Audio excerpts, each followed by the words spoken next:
Do you have any crazy experiences that you can remember that stick out in your mind? You know, it's funny actually, a show that we just played, this is not inappropriate, it's just kind of funny, and this might make me look really bad, but I'll just tell it anyway. I saw this photo of Blondie. It was the, what's their famous album? Where they're wearing pinstripe suits, and she's wearing a white dress. Whatever, it's like a very famous album. And anyway, I loved the idea of like all wearing like vertical striped shirts, like different colors, and like polka dots, like very like 80s, and like black pants. So we all went to the store downtown, and we were getting or just downtown, we were getting some stuff at like random vintage places, I guess. And one guitarist, Nick, he wasn't there, and so we were just like, let's get this for him. It's fine. And the thought never crossed my mind that he would not like the shirt. And obviously, like, if everyone's wearing this and like we're very clearly matched, someone can't wear something different unless it's me. Just kidding. But definitely not just like a guitarist like on the side. Like, it doesn't make sense. It's like we're all wearing stripes and like suit pants, and you're gonna wear jeans and a white T-shirt. It makes no sense. And so we get on stage, and it's packed, and the show's 40 minutes late to start, and he's not wearing his shirt. And, oh, no, this is the best part, actually.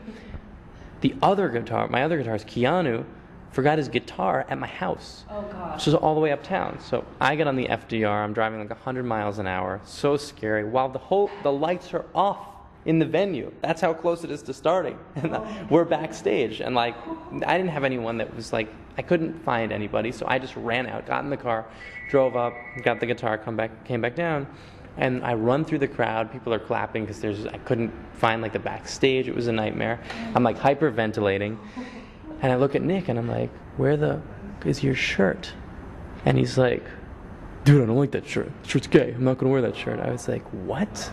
I go, "You better put that shirt on right now." Like, I'm like panting. I'm like, I just had the worst experience of my life before a show. What are you doing? And he wouldn't wear the shirt.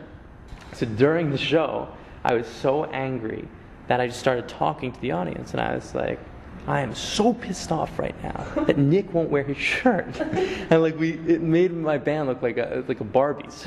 Like, who gives a shit what shirt he's wearing? But it's true. It was important.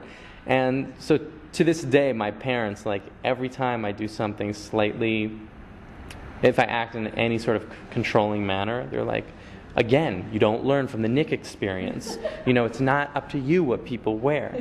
And, you know, that depends. Yeah, it does. No, it doesn't depend. But when everyone's wearing something, one guy doesn't wear it, it's not good. So that was just sort of a kind of ridiculous story. I'm not sure if it came across well, but... You've had some very sweet opportunities. What advice do you have for kids trying to get into the music industry?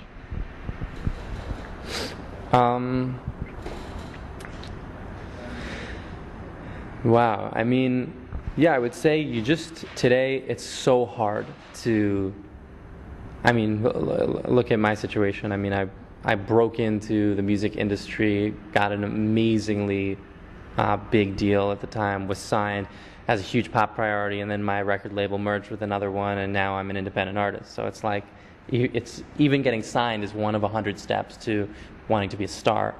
But getting there definitely is something, and I think, you know, there are a few things. You got to be really driven, because, you know, there are 100 billion yous out there, you know, who all want to do the same thing, who are more driven, better looking, have better voices, have better songs. Like, for every strength you have, someone else is better. So you have to do something to make yourself unique, whether that's, you know, the way you sing, whether that's your voice. I mean, but ideally, I think it really is about songs today. I think, you know, songwriters are, you know, just coveted, and you know, really just work on the craft of songwriting, performing, and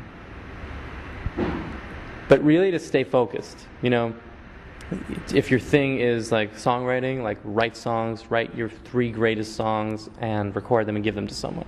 If your thing is singing, then really try to, network and find songwriters, and don't try to write them yourself if you're not a good writer. If your thing is dancing, don't try to be a songwriter either. I find that a lot of people, including myself at times, you try to take on way too much.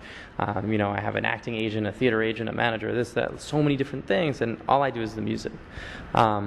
So it's easy to get caught up, because once you're relatively hot, everybody wants a piece of you, every part of the modeling, acting, singing. It's like, just know what you're good at, leave everything aside, and just focus.